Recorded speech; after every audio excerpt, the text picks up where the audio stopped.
کیا جنگ عظیم سوئم کی تیاری کی جا رہی ہے یا کچھ اندیکھی بہت بڑی ڈیولپمنٹ ہونے والی ہے؟ اور سارے کھیل میں امریکہ کا کیا فائدہ ہے؟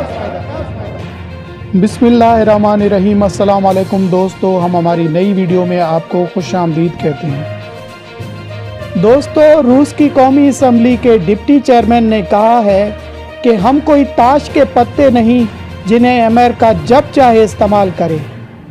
ہم سوچ سمجھ کے اس کرائسس میں اپنا رول پلے کریں گے جو چائنا اور امریکہ کے درمیان کشیدگی چل رہی ہے۔ لہٰذا ہم اس معاملے میں کسی ایکٹ کو سپورٹ بالکل نہیں کریں گے جو چائنا کے لیے مسائل پیدا کرے۔ ہم امریکی بلاک میں شامل نہیں ہوں گے، اور ایسے بھی نہیں کہ ہم غیر مشروط طور پر چائنا کے ساتھ چلے جائیں گے، بلکہ ہم کچھ طے کر کے چائنا کے ساتھ جائیں گے۔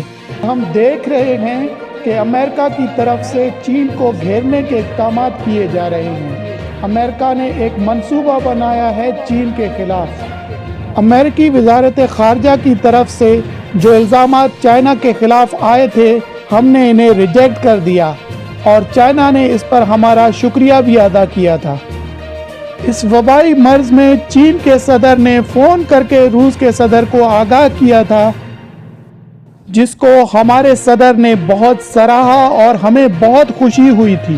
مگر چین کو گھیرنے کے اقدام میں ہم امریکہ کا ساتھ ہرگز نہیں دیں گے۔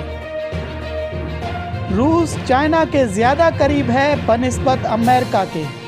انہوں نے مزید کہا کہ اگر ہم کمپیئر کریں کہ رشیا جو چائنا کے قریب آیا ہے، وہ چائنا کی اچھی خارجہ پالیسی کی وجہ سے آیا ہے، اور جو امریکہ سے دور ہوا ہے وہ امریکہ کی خراب خارجہ پالیسی کی وجہ سے ہوا ہے۔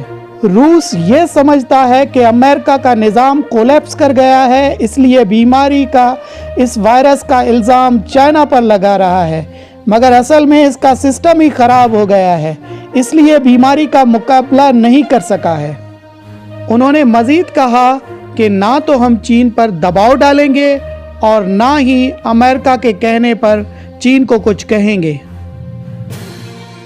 اور آرمز کنٹرول کے حوالے سے بھی چائنا پر کسی قسم کا دباؤ نہیں ڈالیں گے۔ رشین عہدیدار کا کہنا ہے کہ جتنے بھی الزامات جو امریکہ چائنا پر لگا رہا ہے، ہم اس کی حمایت نہیں کرتے۔ امریکہ جتنے بھی حملے کر رہا ہے چائنا پر، ہم ان سب کی مخالفت کرتے ہیں، اور امریکہ کی اس خارجہ پالیسی کی وجہ سے رشیا کے لیے بہت مشکل ہے کہ وہ امریکہ کا اور اس کے اتحادیوں کا ساتھ دے۔ اس کے بعد چائنا اور روس اور بھی قریب آ گئے۔ امریکہ کی دھمکیوں کے میسنجر بھی نہیں بنیں گے۔ اگر اسے کوئی پیغام چائنا کو پہنچانا ہو تو وہ خود پہنچائے۔ ہم آرمز کنٹرول کے حق میں ہیں، مگر یہ معاملہ انڈیپینڈنٹلی حل ہونا چاہیے، چائنا پر پریشر ڈال کر نہیں۔ اس کے علاوہ رشین عہدیدار نے یہ بھی بتایا کہ چائنا اور روس کے درمیان ملٹری تعلقات جاری ہیں، اور دونوں ملک سمارٹ ویپن بھی ایک دوسرے سے ایکسچینج کر رہے ہیں۔